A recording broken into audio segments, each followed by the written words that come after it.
paso a la intervención del arquitecto J. Samper Muy bien. y darle la bienvenida. El arquitecto J. Samper es colombiano, eh, es egresado de arquitectura de la Universidad Nacional en nuestra sede de Medellín.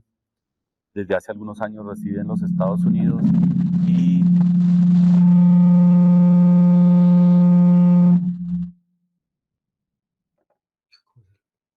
y allí hizo un máster en planeación urbana, ¿cierto? En el MIT de Massachusetts, al igual que hizo un doctorado en filosofía y planeación urbana y regional también en el MIT de Massachusetts. El profesor J. Samper es un profesor asistente en el programa de diseño ambiental dentro de la Universidad de Colorado. Su trabajo en ISR se concentra en el crecimiento urbano sostenible y reside en la interacción entre la informalidad urbana y el conflicto urbano vinculado con las violencias urbanas. Entonces, sin más preámbulos y agradeciéndole nuevamente la disposición del profesor J. Samper, le damos el espacio.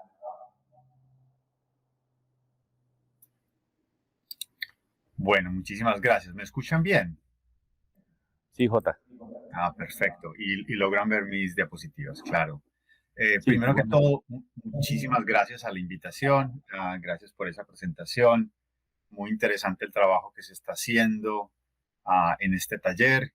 Ah, y me siento muy honrado pues, de poder mostrar mi trabajo aquí. Ah, y voy a hablar de cosas que voy a hablar como de dos temas simples. Uno es acerca de un proyecto de investigación que llamamos el Atlas de Informalidad, y ese Atlas presenta un par de preguntas acerca de cómo trabajar en asentamientos informales, y quería, como en ámbito del proceso que se está sucediendo a partir del laboratorio, comentar un poquito de los trabajos que estamos haciendo desde la universidad también, trabajando con comunidades que viven en asentamientos informales.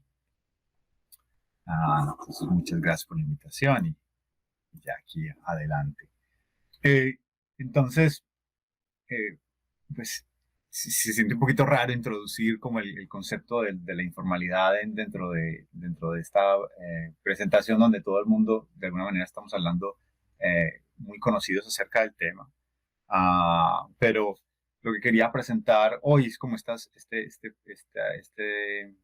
grupo de ideas, ¿cierto? Primero quería hablar como de la informalidad como un fenómeno global, como el fenómeno global urbano más grande. Ah, y al mismo tiempo, como un fenómeno urbano del cual sabemos poco, a pesar de que tal vez no en este foro, pero, pero, en, el, pero en términos de la disciplina de planeación a nivel mundial, el tema de la informalidad es tal vez el tema urbano del que menos entendemos los planeadores y el que menos exploramos.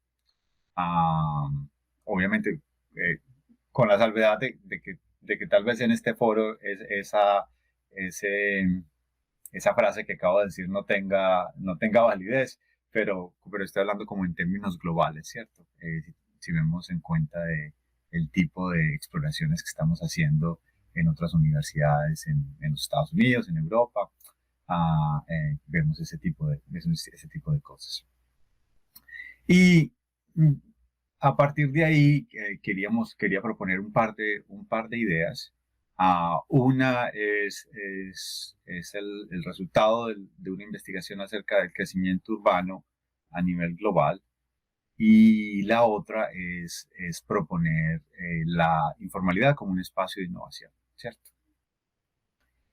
Y que para unir esas dos cosas, ¿cierto? La falta de entendimiento acerca de la informalidad y, y esa idea de que hay una innovación, que es una innovación urbana que sucede en estos espacios, una forma de aprender de las comunidades es trabajar con ellas. Entonces quería presentar un poco de los trabajos que estamos haciendo a través de los años, tratando de aprender y crear, co-crear con comunidades informales. Entonces, para, para empezar, quería introducir esta idea de la escala de la informalidad. La imagen aquí es de un asentamiento en Lima, Perú. Pero importantes son estos tres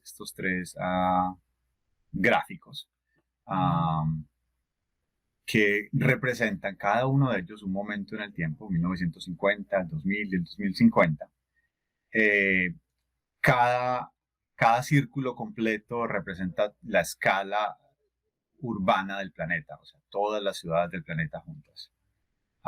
Y la línea blanca, la porción blanca que ustedes ven, representa los asentamientos informales, el porcentaje de asentamientos informales en relación a esa escala urbana. Entonces, hay dos cosas. Una que sabemos aquí es que el planeta se ha vuelto urbano y se está urbanizando. Latinoamérica llegó allá hace ya mucho tiempo. Y Colombia entró en ese proceso hace muchas décadas. Pero el planeta en general va en esa dirección, ¿cierto? Y importante ahí es que para el año 2050, un tercio de la población va a vivir en asentamientos informales. O sea, un tercio de la población, 3 billones de personas, la mitad de todas las ciudades del planeta serán de formación informal. Y eso es un dato de las Naciones Unidas, que podemos discutir acerca de la veracidad de los datos, pero al menos la escala y la direccionalidad de este proceso es muy palpable en este momento y tal vez después de la pandemia mucho más. Pero entonces eso lo que presenta es que la informalidad, o sea, la forma urbana autoconstruida que llamamos informal, representa la forma de urbanización más común del planeta. O sea, esta forma que consideramos fuera de los procesos normales de planeación en las escuelas de planeación y arquitectura del planeta, es la forma más común de urbanización. Como tal, esta frase trae unos cuestionamientos bastante interesantes acerca de eso. Este asentamiento que estamos viendo aquí es Mandala en Mumbai. Y lo que están viendo aquí es un proceso de cambio en alrededor de 10 años, ¿cierto?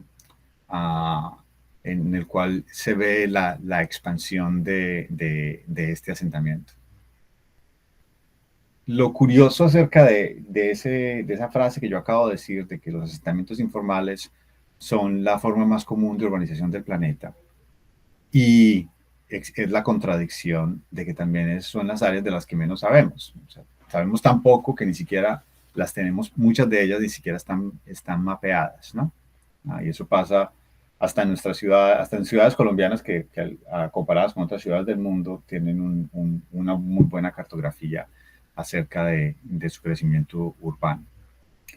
Entonces, y ese desconocimiento genera dos problemas. Uno es que no sabemos dónde están, y lo otro es que como sabemos tan poco acerca de ellos, tampoco sabemos qué hacer, ¿no? Tampoco generamos herramientas que nos ayuden a entender ese proceso. A nivel global no existe, a pesar de que hayan países o regiones que tengan tal vez un mejor entendimiento acerca de este proceso o de cómo estos asentamientos están cambiando y creciendo y formando. A nivel global no existe una estrategia unificada de cómo mapear asentamientos informales. Y muy complicado porque en cada región, cada país, incluso cada ciudad, determina los elementos que determinan qué es un asentamiento informal. Entonces, como la definición de informalidad es una cosa que está siempre variando y varía a través de las geografías globales, es muy difícil entender este fenómeno a nivel global. Y es en ese vacío que nuestra investigación inicia, ¿cierto? Ah, yo junto con un grupo grande de colaboradores iniciamos este proyecto que se llama el Atlas de la Informalidad, que trata de llevar un poquito a resolver esta pregunta.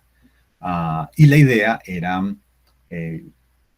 conseguir una muestra representativa a través del planeta de asentamientos informales, que nos permitiera que fueran todos ellos mapeados a través del mismo sistema, con el mismo protocolo, y que nos permitiera llevar a cabo mediciones acerca de ese proceso, ¿cierto? Que nos permitiera comparar a través de regiones cómo esos lugares estaban cambiando. Entonces la idea era medir a nivel de barrio la localización de estos lugares. Pero la segunda parte de esa exploración era que una de esas características que nosotros veíamos que era fundamental acerca del espacio de la informalidad era el cambio, era el crecimiento. Y yo creo que el profesor Luis Carlos nos mostró parte de eso en su viaje por la historia de Bogotá, y era cómo estos lugares están constantemente cambiando. Y nosotros queríamos entender un poco acerca de ese cambio. Entonces, parte de la otra meta del Atlas era viajar en el tiempo y lograr entender cómo estos lugares habían cambiado a través del tiempo. Entonces, logramos mapear al menos los últimos 15 a 20 años de crecimiento en área de cada uno de estos lugares que mapeamos, para poder determinar a través de todas estas geografías cómo la muestra completa estaba cambiando.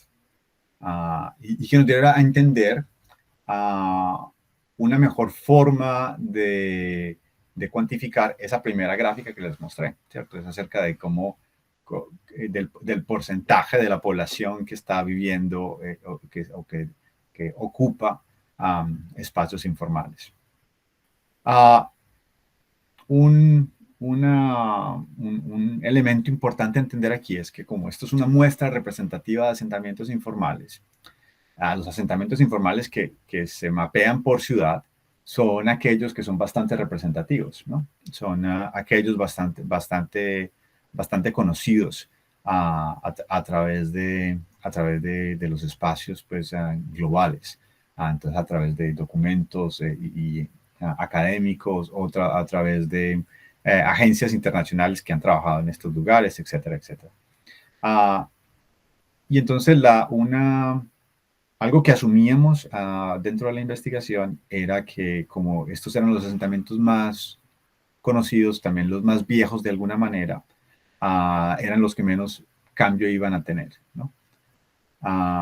Y el resultado fue realmente impresionante. Lo que nos dimos cuenta fue que realmente la muestra entera está, a pesar de que hay algunos asentamientos que no crecen y otros que crecen, que al contrario se vuelven más pequeños, la muestra completa estaba creciendo. Y esos son los puntos naranjas, es lo que está mostrando eso aquí, en este mapa global. Y que ese crecimiento total de la muestra era igual al 9.85% de crecimiento anual, que es una cifra impresionantemente grande. Tratando como de entender qué es lo que quiere decir ese porcentaje en términos generales. Si calculamos cuál es la área total de asentamientos informales en el mundo y agregamos este número a esa área, eso quiere decir que los asentamientos informales existentes hoy, cada año generan 2.300 kilómetros cuadrados de asentamientos informales. Eso quiere decir que cada año un asentamiento informal, ¿no? Una ciudad informal, del tamaño aquí están viendo ese pequeño rectángulo naranja, representa Central Park en Nueva York. Representa que es una de las ciudades más grandes del mundo, ¿no? Es más grande que Moscú, es más grande que Houston, es más grande que Tokio, ¿no? O sea, cada año, a partir de la expansión de estos asentamientos informales, estamos generando una ciudad más grande que ciertas de las ciudades más grandes del mundo. Y eso es bastante interesante. Entonces, la moraleja de ese proceso es que mientras estos lugares continúan creciendo sin nuestro conocimiento, nos quedamos sin herramientas para trabajar en estos espacios, ¿cierto? Y que eso es parte, pues, como del proceso en el cual nuestras ciudades se están construyendo. Este mapa que ustedes están viendo acá es un mapa de la ciudad de Medellín del 1954 al presente. Y los puntos amarillos representan asentamientos informales. Y cada uno de los momentos en que aparece y desaparece representa un momento en el tiempo en el que el Departamento de Planeación o la Municipalidad de Medellín fue y mapeó o determinó cuáles eran los asentamientos informales de la ciudad. Entonces hay una cantidad de cuestionamientos interesantes a partir de este mapeo. Y uno es ese asunto de que tal vez como el más interesante es que gran parte de la ciudad de Medellín es el resultado de un proceso de crecimiento informal, ¿cierto? Entonces, esto representa el 37% del área de la ciudad de Medellín es el resultado del crecimiento informal, ¿cierto? De la ciudad informal. Y la otra parte de esta exploración es que ese crecimiento no es totalmente lineal, ¿cierto? Que asentamientos aparecen y desaparecen, ¿cierto? En este proceso de creación de la ciudad informal, estos asentamientos en algunos momentos están creciendo, en algunos se expanden, otros se consolidan y desaparecen, otros son removidos por acciones del Estado. Y esta es como una de mis motivaciones para continuar de alguna manera en mi investigación, en tratar de entender cuáles son esos procesos que están sucediendo al interior de estos lugares, cómo cada uno de estos lugares cambia a través del tiempo y entender los procesos que son familiares a nosotros, que conocemos bastante las ciudades latinoamericanas, pero entender qué quieren decir esos procesos, ¿cierto? Esos procesos que son muy distintos a los procesos de construcción de la ciudad formal. Porque la ciudad formal nosotros la diseñamos como un proceso finito, ¿no? La ciudad, a pesar de que la ciudad está siempre cambiando, los barrios y los procesos urbanos que se crean son procesos finitos, ¿cierto? Los barrios se diseñan, luego se construyen y viven y tienen un tiempo de vida y luego serán destruidos y reemplazados por otros. Al menos esa es como la lógica en la cual, a pesar de que hayan renovaciones urbanas y ese tipo de procesos, esa es más o menos la forma en la cual la ciudad formal es diseñada. Pero no es la lógica que existe en la ciudad informal. Y entonces a partir de ahí es que yo he tenido un interés grande en tratar de entender cómo estos espacios cambian. Aquí lo que estamos viendo es el asentamiento de Independencias en Medellín, en la en la Comuna 13, desde un momento cerca a su fundación en 1981, más o menos hasta 1914. Y muy interesante. Entonces, el proceso que hicimos aquí fue ir a los documentos históricos de aerofotografía de la ciudad, ahí georreferenciar esos documentos y después redibujar el crecimiento histórico de estos lugares, ¿cierto?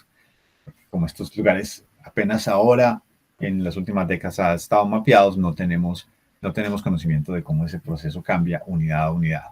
Y eso era de alguna manera lo que nos interesaba ver. Y este proceso lo hicimos con una serie de varios asentamientos en la ciudad.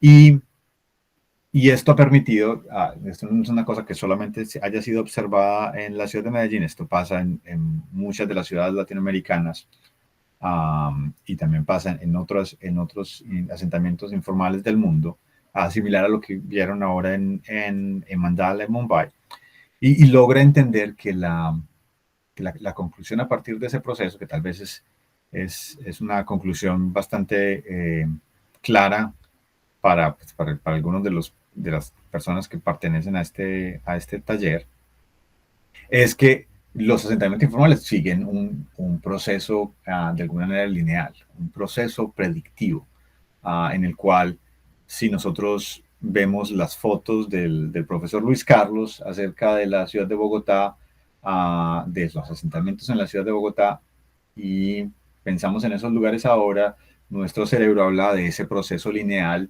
en el cual estos lugares se consolidaron a cómo se viven en el día de hoy. Ajá. Y lo que yo sugiero es que los asentamientos informales viajan a través de un proceso de desarrollo, de etapas de desarrollo, que pueden ser identificados, ¿cierto? Que tal vez no tienen, que para cada asentamiento el cambio de etapa a etapa no ocurre en el mismo periodo temporal, pero que tiene etapas definitivas. Entonces, yo llamo esas tres etapas a la primera, la etapa de fundación, la segunda, la etapa de relleno, y la última, la etapa de consolidación. Y aquí lo estamos viendo comprobado en el asentamiento de Santo Domingo Sabio en Medellín, que es donde está el primer metrocable que se construyó en la ciudad de Medellín. Y entonces en la primera etapa de fundación, es esta etapa, en Colombia de alguna manera la llamamos la etapa de invasión, ¿cierto? Es la etapa en la que se toma el terreno. Estamos hablando de asentamientos autoconstruidos. No estamos hablando de asentamientos en los cuales haya la planeación, ¿cierto? Como parte de ese proceso. Y entonces ese es el tomar el terreno, se requiere un número especial de individuos que logren hacer ese proceso. Y luego de que esa etapa se logra obtener, sigue una etapa de relleno, ¿cierto? La etapa de relleno en donde todo el espacio vacío empieza a edificarse. Y a partir de ese espacio vacío surge el espacio público, ¿cierto? La definición del espacio público entre la calle, los espacios de congregación, etcétera, etcétera. Cuando ese espacio está definido y reducido, donde ya hay poco espacio para continuar la construcción, existe este momento de se pasa a la tercera etapa y tal vez la etapa final, que es la etapa de consolidación, que es la etapa en la cual el asentamiento empieza a crecer en la tercera dimensión. Y el profesor Luis Carlos mostraba una foto muy linda en donde ya se veían las unidades a 5 alturas, por ejemplo, en Vidigal y en Río de Janeiro, por ejemplo, hay edificios de 10 y 12 pisos, ¿no? Entonces vemos que este proceso pues es exagerado, ¿cierto? Interesante. Lo que esto permite es que nos ayuda a mapear el proceso, pero también nos ayuda a entender que hay unos procesos sociales que están pasando dentro de ese proceso de densificación urbana. O sea, la densificación urbana es también parte de un proceso de densificación de población y de interacciones entre los actores. Entonces, parte de mi trabajo, que no voy a hablar aquí, también tiene que ver con eso, de ver cómo las organizaciones sociales dentro de estas etapas están cambiando, ¿cierto? Los grupos organizacionales que hacen posible la fundación de un barrio informal cambian radicalmente a partir de la llegada de esta cantidad grande de nuevos actores. Y que continúa cambiando a partir de que el asentamiento está evolucionando. Lo que genera problemáticas para el crecimiento de estos lugares. Y es una cosa bastante interesante que tal vez podamos discutir. La otra etapa que quería mostrar tenía que ver con que este espacio de mapeo también nos ayudaba revelaba cosas interesantes. Y yo hablaba de asentamientos informales que en vez de crecer estaban cambiando, ¿cierto? Y pues, entonces parte como una otra parte de esa investigación del Atlas nos llevó a descubrir que habían asentamientos informales que no estaban siguiendo la lógica de la muestra censal que teníamos. Y que eran asentamientos, ya viéndolos más en detalle, eran asentamientos que estaban presentando complicaciones por cambio climático, ¿cierto? Entonces eran asentamientos que estaban cerca a los manglares o asentamientos en las costas de los océanos, que estaban viendo tal vez el surgimiento de las mareas a nivel mundial, o simplemente asentamientos que a partir de estar en espacios montañosos sufrían por erosión, etc. Y estos son tres ejemplos de esos casos, en los que tampoco son lineales, ¿cierto? Lo que estamos viendo son asentamientos que crecen y decrecen, pero continúan evolucionando, ¿cierto? Y entonces lo importante aquí era ver que tal vez es algo que estamos todos aquí tratando. Algunas tal vez de las conferencias de ayer hablaban de la mitigación del riesgo, y este era un proceso que nos ayudaba a medir ese asunto de riesgo a nivel global, ¿cierto? Al menos nos ayudaba a visualizar esos procesos de alguna manera, ¿cierto? Entonces iniciamos un proyecto de investigación en el cual todavía estamos en parte del proceso de encontrar aún más, pero que nos ayudaba a mirar a estos asentamientos a nivel global, al menos de esa muestra censal de la cual teníamos, y que nos permitía ver cómo ellos se comportaban de acuerdo a que están viendo lagos Nigeria, por ejemplo, y cómo esos asentamientos se iban a comportar a partir de las expectativas de cambio climático a nivel del mundo. Entonces, no voy a hablar mucho acerca de esto, pero lo que queríamos saber es un poco de los elementos que estamos explorando. Y, por ejemplo, uno de los grandes complejidades son en áreas áridas y áreas secas, o áreas en las cuales los asentamientos dependan de los flujos de agua, ¿cierto? Porque no tienen servicios. La temperatura es un indicador importante acerca de sus niveles de riesgo. Entonces, lo que encontramos aquí era mirando estas mediciones, por ejemplo, aquí al año 2030, acerca de cambio climático en términos de temperatura, a través del mundo encontramos, ¿cierto? Cómo ese cambio de grados de temperatura iba a afectar a todos estos lugares, ¿cierto? Importante cuando lo miramos así a partir de regiones y nos ayudaba a entender, por ejemplo, Caugiri en Melanesia, ¿cierto? Que va a tener 77 días más arriba de 30 grados centígrados, ¿no? Más o menos, de 90 grados Fahrenheit.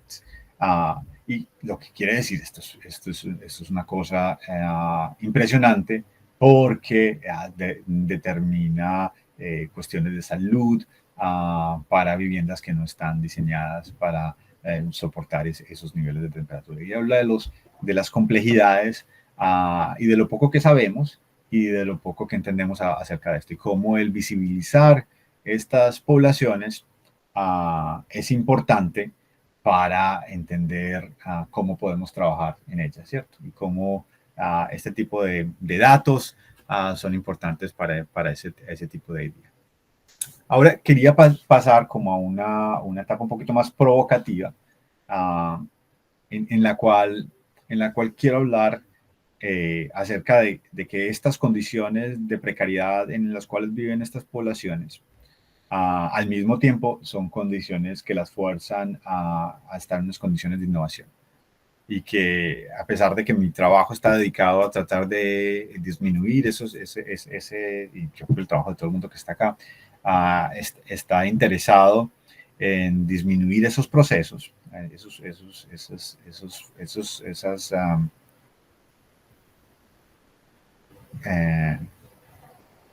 problemas que viven estas poblaciones, creo que tenemos que entender que por estar en esa situación, ellas por sí mismas han inventado procesos de los cuales tenemos que ser más vigilantes.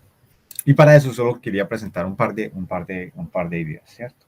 Entonces, una era esta, que era acerca de, si pensamos en los Estados Unidos como un referente de urbanización a nivel global, los Estados Unidos consume el 25% de la energía del planeta, ¿cierto? Y la forma urbana es un contribuidor a ese alto consumo de energía para el 4.5 de la población del mundo.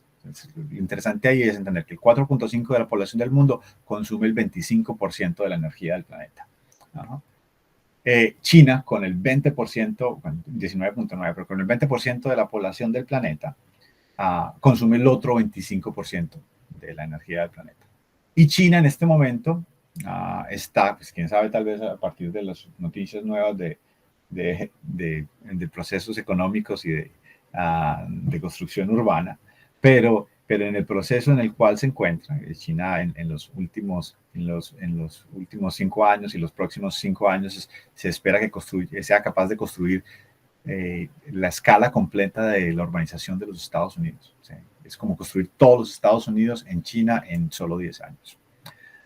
Se espera que alcance niveles similares. Lo que quiere decir que China, para alcanzar ese referente, ¿cierto? Consumirá una energía total al 100% de la energía actual. ¿No? Entonces, básicamente necesitamos otro planeta para que China sea capaz de suplir sus necesidades energéticas. Y esto está muy ligado a esas formas de producción urbana que enseñamos en las escuelas, ¿cierto? Es que los modelos urbanos que estamos reproduciendo son esos modelos urbanos modernos que son poco sostenibles, ¿cierto? O sea, falta sostenibilidad de los modelos urbanos que estamos presentes. Y como tal, esos modelos urbanos son reproducidos. Aquí vemos una de esas ciudades instantáneas que son construidas en China, entre Shanghai y Beijing, en la cual vemos ese proceso, ¿no? Estamos viendo ese modelo reproducido infinitamente, que es un modelo que sabemos que no es sostenible y que nos lleva al peril que es el que nos encontramos en este momento acerca del cambio climático y de la escasez de recursos. Entonces, lo que yo quiero sugerir aquí es que, es que tal vez ah, como investigadores necesitamos mirar al espacio de la informalidad como un espacio de oportunidad también. ¿Y por qué? Por la capacidad de adaptabilidad de estas poblaciones. Entonces, por ejemplo, Jeffrey Sachs habla de que el teléfono celular es la tecnología más transformadora para el desarrollo. Y a lo que él se refiere es a lo siguiente. Anteriormente, nosotros medíamos el desarrollo de los países contando el número de líneas telefónicas conectadas. Entonces, que es la línea, esta lista de países con el color rosado.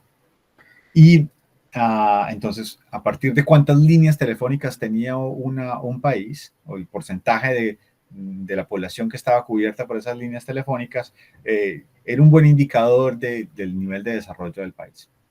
Resulta que con los celulares, obviamente, la transformación de esta tecnología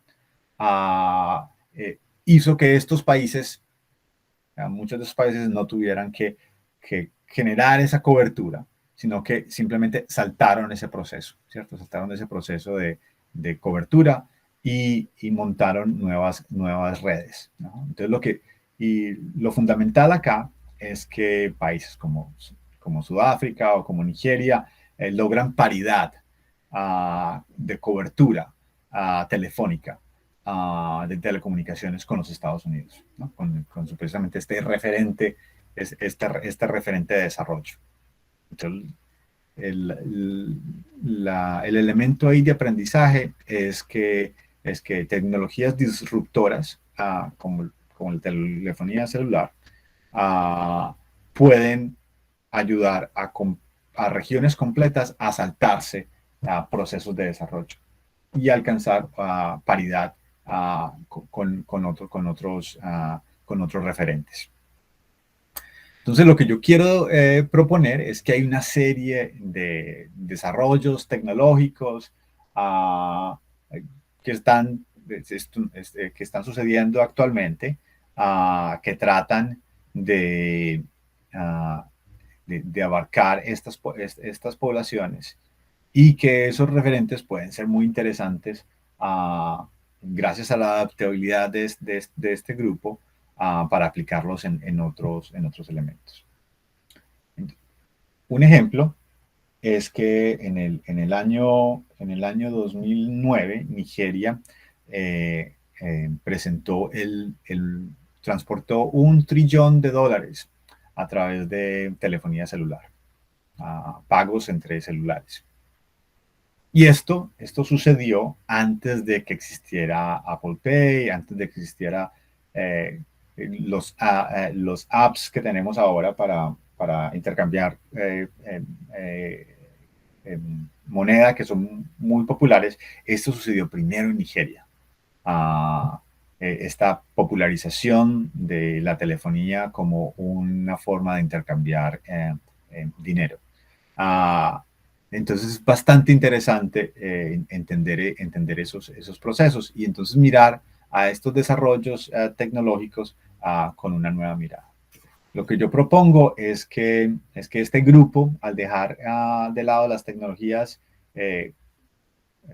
modernas, como estas formas de desarrollo urbana, está testeando y está usando y está aplicando a nuevas tecnologías que pueden salvar a toda la población humana. Entonces esa parte es importante. Y en el seno de esa idea se encuentra el conocimiento y la práctica que estas poblaciones están actuando. Entonces, y es que ellas, a partir de ese tipo de desarrollos, nos presentan formas creativas de aplicar el espacio, ¿cierto? Que cuestionan tal vez las formas modernas en las cuales nos lo estamos presentando.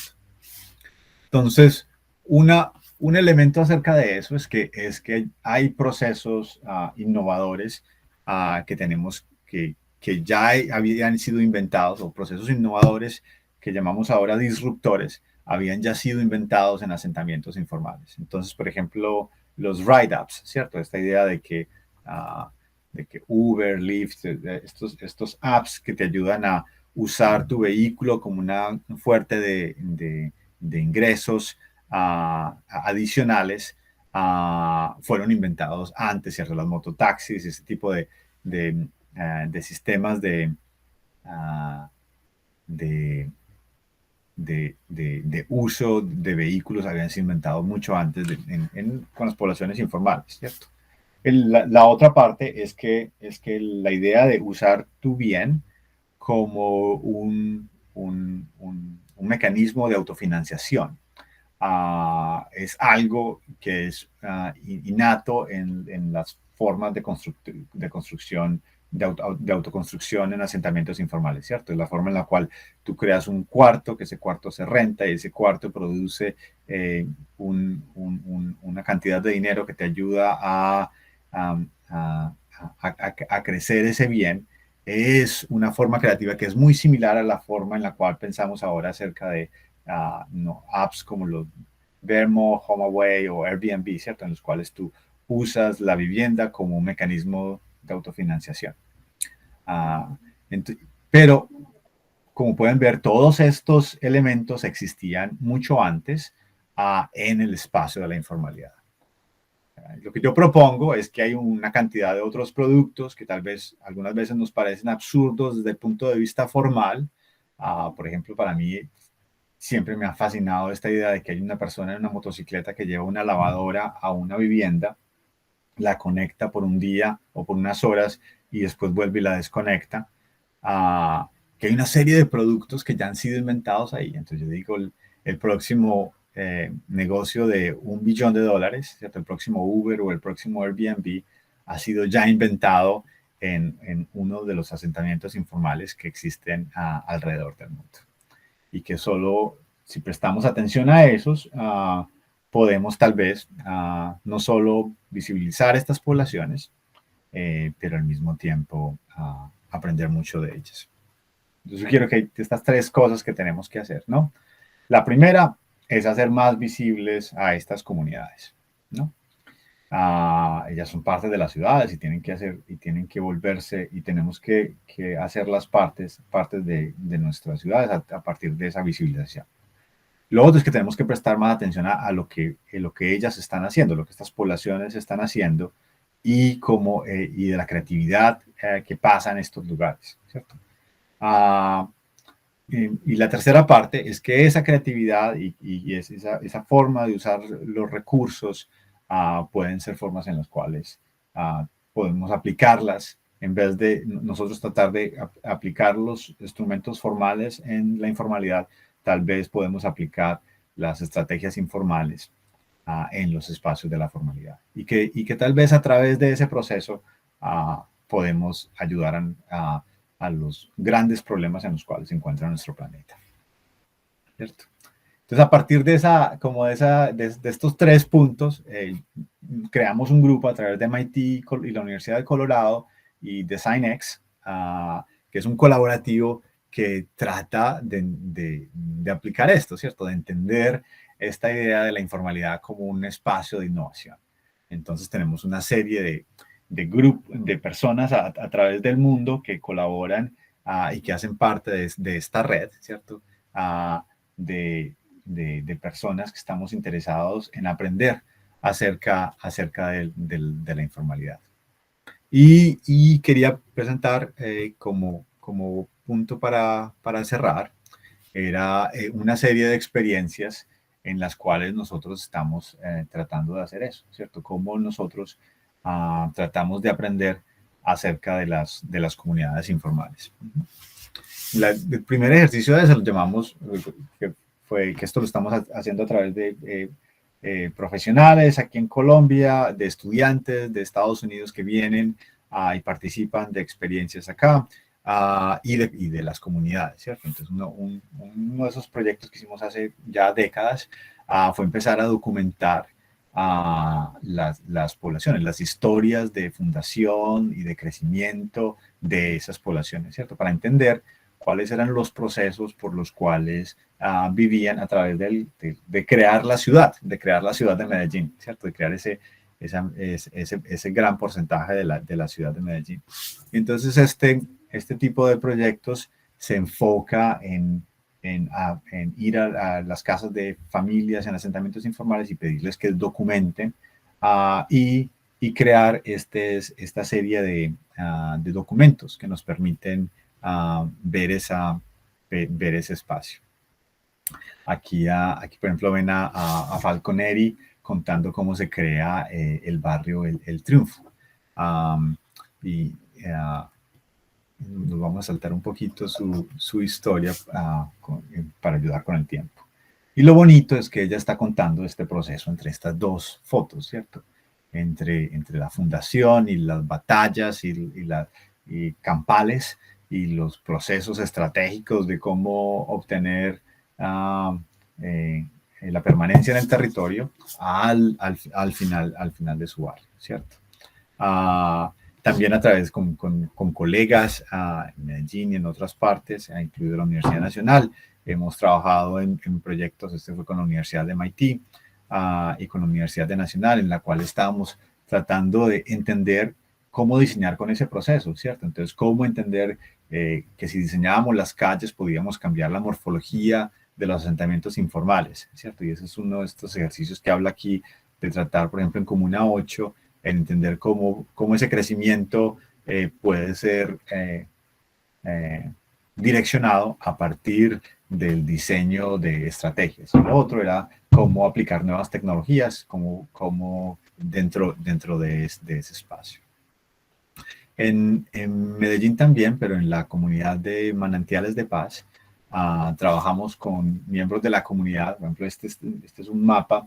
Este fue el primer mapa de Manantiales de Paz que fue creado a partir de usar ortofotografías y los estudiantes generaron este mapa y después creamos este modelo y lo trajimos de regreso a la comunidad para trabajar con ellos en la planeación, ¿cierto? Primero para entender la planeación del riesgo y teniendo en cuenta como el futuro crecimiento de la ciudad de Medellín. Por ejemplo, este mapa creado por Jin Yu y Kyujin Sun miraba acerca del crecimiento potencial de la ciudad al 2068 y determinaba que para ese momento todo nuevo espacio de ocupación del Valle de Aburrá estaría en una situación de alto riesgo.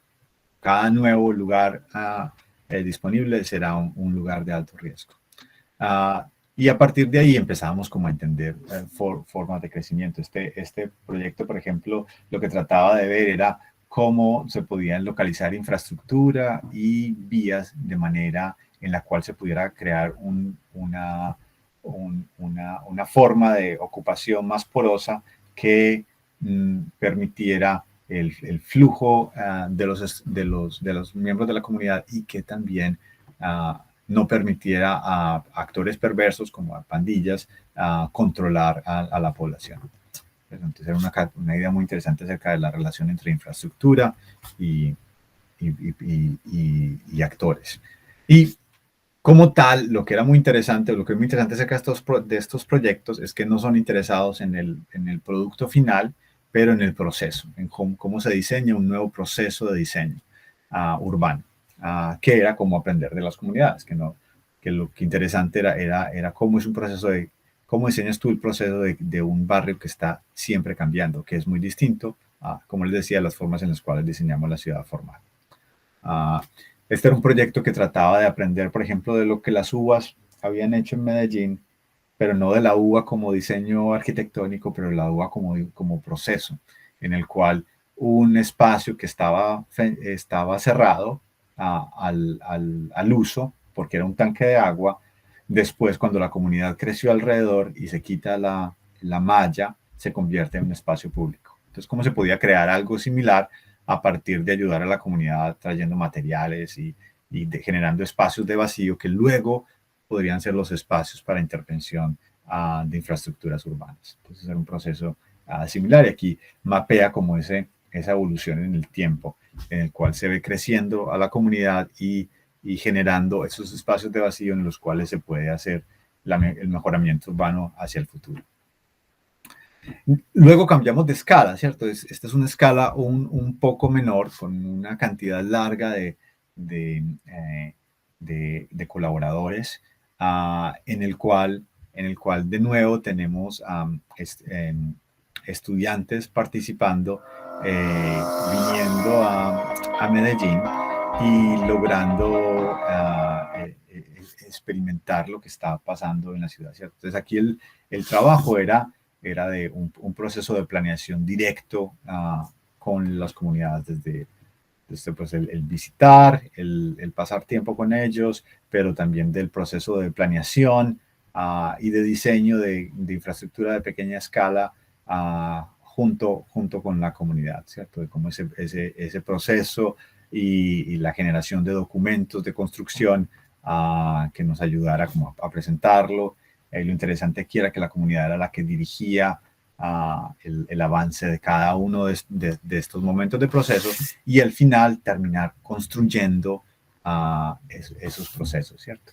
Aquí lo fundamental era la mitigación del riesgo y el mejoramiento de la movilidad. Entonces, y cómo la comunidad identifica que el crear, ¿cierto? Aquí este espacio de movilidad, las escaleras, era esa estrategia fundamental.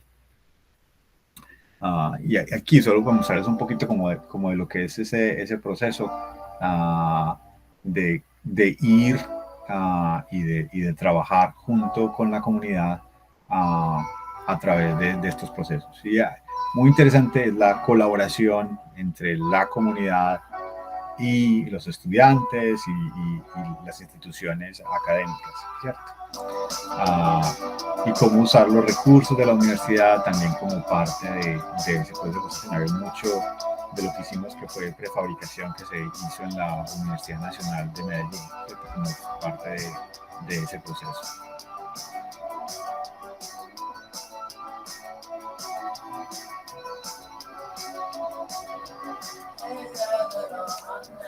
Fundamental de cada proyecto, ¿cierto? Es definido por la comunidad, entonces definen qué son los que se hacen, ellos lo aprueban y nosotros con los fondos que tenemos tratamos de construirlo en conjunto nuevamente con la comunidad. Entonces, es participar y aprender del convite como parte de ese proceso. Y aquí se ve como parte de ese proceso de construcción. Y que el hacerlo en conjunto es una forma de aprender, ¿cierto? De esos conocimientos que se encuentran ya metidos con las comunidades.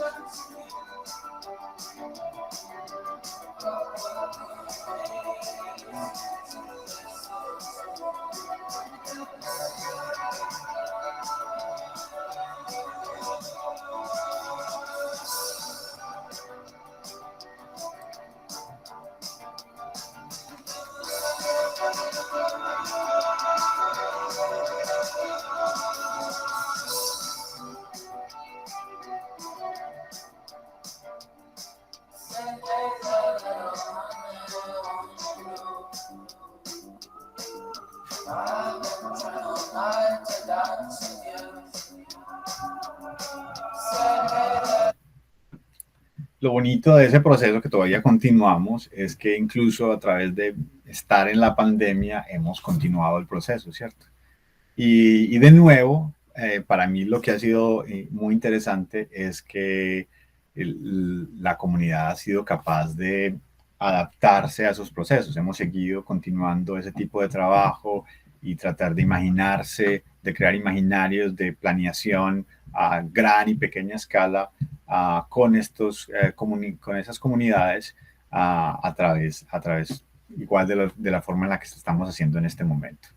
Y produciendo documentos que, por ejemplo, este video que están viendo en este momento, que es un documento que se le presentó a la Municipalidad de Medellín como desde la comunidad, no nosotros lo presentamos, la comunidad fue la que lo presentó, en la cual la comunidad presentaba cuál es el imaginario de mejoramiento de desarrollo urbano para su espacio.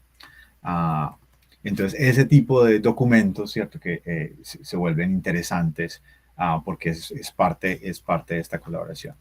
Y para mí lo que ha sido muy interesante es ver cómo la comunidad ha sido capaz como siempre lo es, ¿cierto? De adaptarse y de generar innovación a partir de momentos tan complicados como la pandemia y cómo ellos fueron capaces de generar protocolos de desarrollo y de construir incluso en ese último proceso. Bueno, como punto final, perdón que me extienda tanto, lo que quería mencionar es que en ese asunto de la co-creación es que lo que se produce en este taller no le pertenece a nadie, o sí le pertenece a todo el mundo, pero que es un proceso en el cual se aunan conocimientos. Y aquí quería mostrar un proyecto que hicimos acerca de recolección de agua lluvia.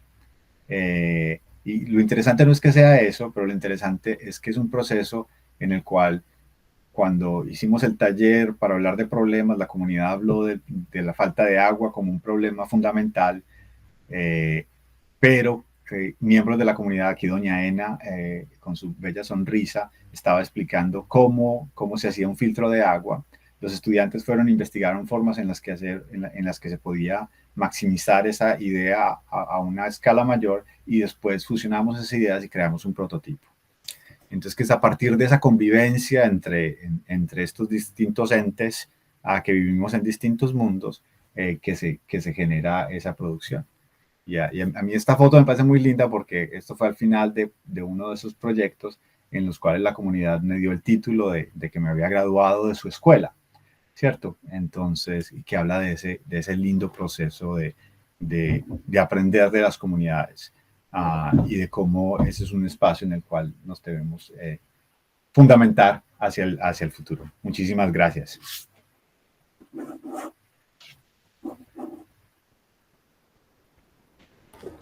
Profesor J.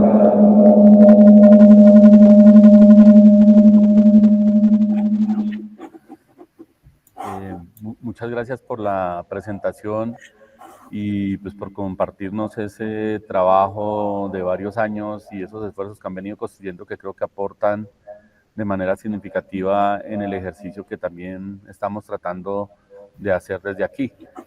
Quisiera entonces abrir el espacio para que quienes quieran comentar o preguntar, pues aprovechemos al profesor Samper. Uy, yo quedé bastante fascinada. ¿Cómo estás, J. Samper? Oiga, quería preguntarle del caso de Venezuela, si conoces la experiencia de la Universidad Central de Venezuela de los años 80, con los inventarios nacionales de barrio, con fundacomunas, institucionalidad desde los 80, Ministerio de Desarrollo Urbano, Universidad Central. Justo eso que tú llamas actas de riesgo, en Venezuela le llamamos Inventario Nacional de Barrios. Y el tercer inventario fue la primera vez que se hizo el mapeo con información estadística. Todavía no se utilizaba mucho el tema de los GIS en los años 80, 90, y luego se convirtieron en planes sectoriales, y hay toda una metodología que justo se inicia con la metodología que utilizaba Caminos en el MIT. Claro. Sí. Bueno, eso después derivó en los años 2000, porque esa misma gente de la Universidad Central llegó a gobierno, al Consejo Nacional de Vivienda, y se convirtió en política pública. Duró 2 años, porque después, bueno, todo el cuento de Venezuela, lamentablemente esta parte, digamos, que llegaron los técnicos a plantear una política de vivienda y específicamente en esto del planeamiento, planificación de los sectores de barrio, porque lo que muy bien dijiste, lo que no se conoce no se puede generar una política pública de intervención masiva, digámoslo así.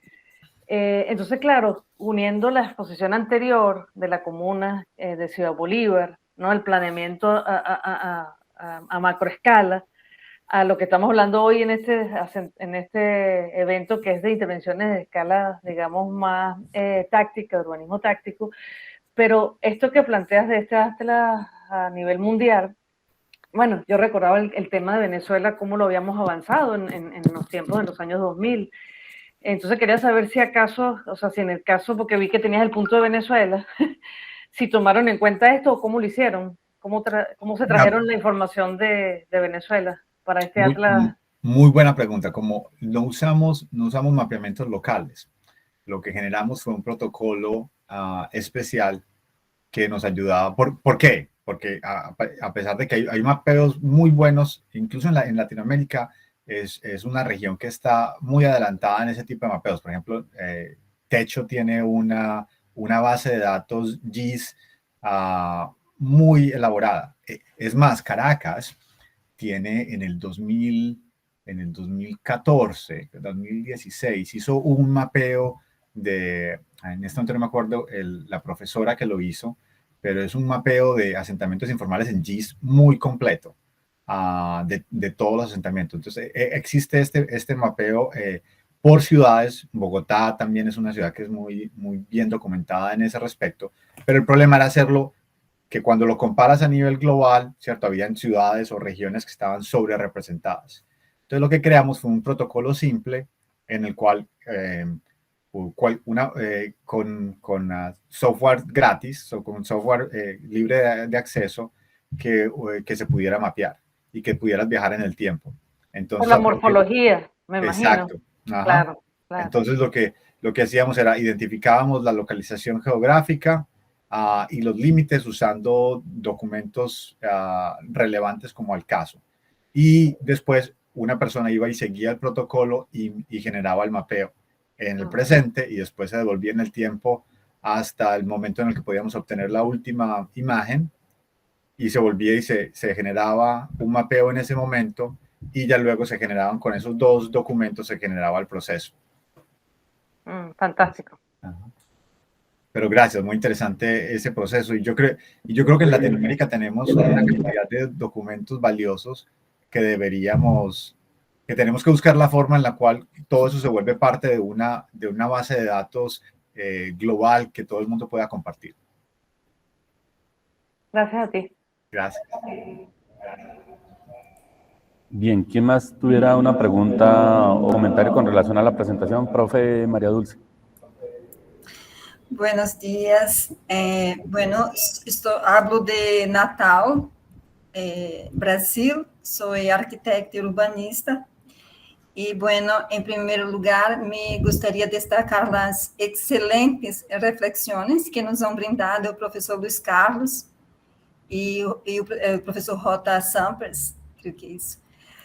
Bueno, podría destacar varias ideas que me ocurrieron durante las presentaciones, pero me llama la atención cómo el análisis de la relación entre el crecimiento de los asentamientos de origen informales y el desarrollo urbano nos permite identificar lo que apuntan las teorías sobre la gestión del suelo, en el sentido de que la producción formal e informal estão totalmente relacionadas, né?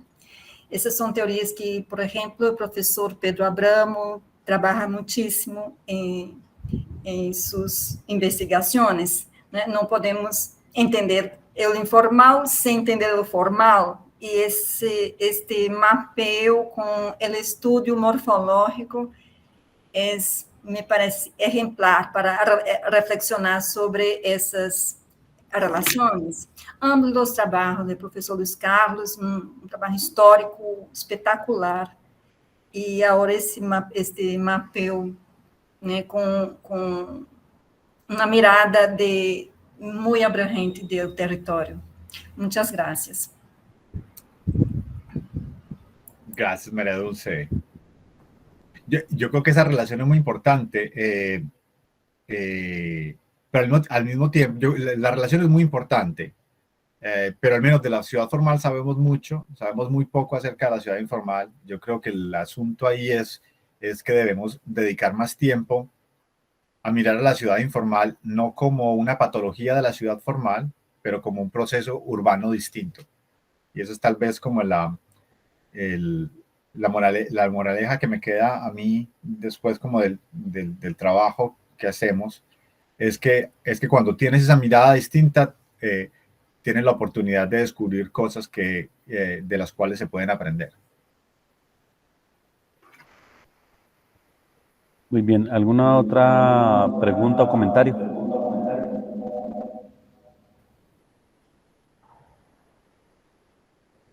Bueno, yo no quisiera dejar pasar la ocasión para preguntarle a Jota, cuando está llegando al final de la conferencia sobre el tema de las alternativas y la perspectiva que plantea en relación a la posibilidad de la apropiación de tecnologías por todas las comunidades que autoproducen el territorio, porque digamos, si bien el planteamiento lo comparto en el sentido de que efectivamente el acceso a esas nuevas tecnologías facilita y mejora la calidad de vida en muchos aspectos, no solamente en términos de comunicación, sino en otras lógicas, el problema está en el acceso a los mismos. Y lo menciono porque en estos 2 años de pandemia que nosotros hemos estado trabajando a partir de este proyecto Universidad al Barrio, en la parte inicial de la pandemia que era tan crítico y que no habían claridades sobre los niveles de contagio y todo el mundo se aisló completamente, a pesar de que la gente en los territorios tiene telefonía móvil, telefonía celular, la gente no disponía de planes de datos de internet, ni sabía usar las apps, ni sabía usar otra serie de mecanismos más allá del teléfono o en el mejor de los casos el WhatsApp. Entonces, si bien la gente accede a una tecnología, también tiene limitaciones en el uso de esa tecnología porque no tienen los contenidos suficientes que le permitan la apropiación o los recursos suficientes que le permitan usar esa tecnología de la mejor manera. Entonces, mi pregunta allí es, pues entendiendo que ese no es un problema de la tecnología, ni sino es un problema de la dinámica específica del territorio, ¿qué se podría hacer para garantizar que efectivamente pudiera haber un mayor nivel de penetración y acceso a esa tecnología para que la gente la pudiera utilizar, pero con unos costos que efectivamente pudieran ser asequibles para la gente? Nosotros tratamos de adelantar, y lo hicimos, de trabajo en comunidad de manera virtual, pero la verdad es un esfuerzo titánico no por nosotros, sino por la comunidad misma, ¿cierto? Eso nos permitió mantenernos en contacto con las comunidades estos 2 años, pero evidentemente es distinto a ese face-to-face, ¿cierto?, que se hace en el territorio. Entonces, sobre eso, Jota. Estoy completamente de acuerdo con lo que dijiste. Lamento decirte que a pesar de que sea como yo no creo que tenga la solución, es lo que te quiero decir. Pero sí quería agregar un dato. Una cosa que aprendimos durante la pandemia, que aprendí yo durante la pandemia, tratando de trabajar con las comunidades, y nos encontramos con muchísimos problemas, así como tú estás mencionando, era que en los momentos en los que nos reuníamos los 40 o 60 que éramos parte del proyecto, incluyendo mis estudiantes, era que los mismos problemas de tecnología que estaban teniendo mis estudiantes que viven en los Estados Unidos eran muy parecidos a los problemas de tecnología que estaban teniendo los miembros de la comunidad en Carpinelo 2, en Medellín, sin agua potable y sin telefonía conectada en su casa. Lo que me dio como una esperanza en entender que, uno, increíblemente la capacidad de adaptabilidad de las comunidades con las cuales trabajamos. Y que tal vez no estimamos sus capacidades de adaptabilidad como son, ¿cierto? Porque para mí haber logrado hacer lo que hicimos, que fue comprar materiales desde los Estados Unidos, enviarlos a Carpinelo, reunirnos, definir detalles constructivos y construir durante estos momentos tan complicados como los que hemos estado viviendo, me demostró que hay unas capacidades de adaptar y aplicar a nuevas tecnologías que es increíble, ¿cierto? Y que hay que prestar más atención a eso, y yo creo que la tarea está en nosotros, en investigar y en encontrar modelos más asequibles para las comunidades, ¿no? Yo me acuerdo cuando yo estudiaba en MIT, conocí a Negroponte, que era un científico muy importante de MIT, que uno de sus sueños era construir la computadora de los $100. Él todavía estaba como en el punto final de su carrera, tratando de hacer esta meta posible, porque era la computadora para acceder a todas las comunidades pobres del mundo. Pocos años después estamos en este momento en el que esa computadora que él estaba diseñando es un porcentaje tan pequeño de la capacidad de los celulares que los miembros de la comunidad están usando, que son celulares baratos que valen mucho menos de $100, pero que tienen capacidades 100 veces mayores a esa computadora que Negroponte estaba diseñando desde MIT, y que demuestra que tal vez las herramientas ya existen, pero tenemos que buscar formas en las que se integren a nuestras metodologías, que son bastante anquilosadas. Cuando hablo de nosotros, son la academia, los profesores, que son bastante anquilosadas. Hablo de mí mismo y de mis estudiantes, y de ver cómo estas comunidades son capaces de adaptarse y usar esas tecnologías en formas en las que yo no me esperaba que fueran capaces de usarlas. Porque a partir del WhatsApp y de elementos así, nosotros somos capaces de hacer seguimientos de obra y de procesos y de reuniones y de discusiones que hubieran sido imposibles imaginarse hace unos años atrás.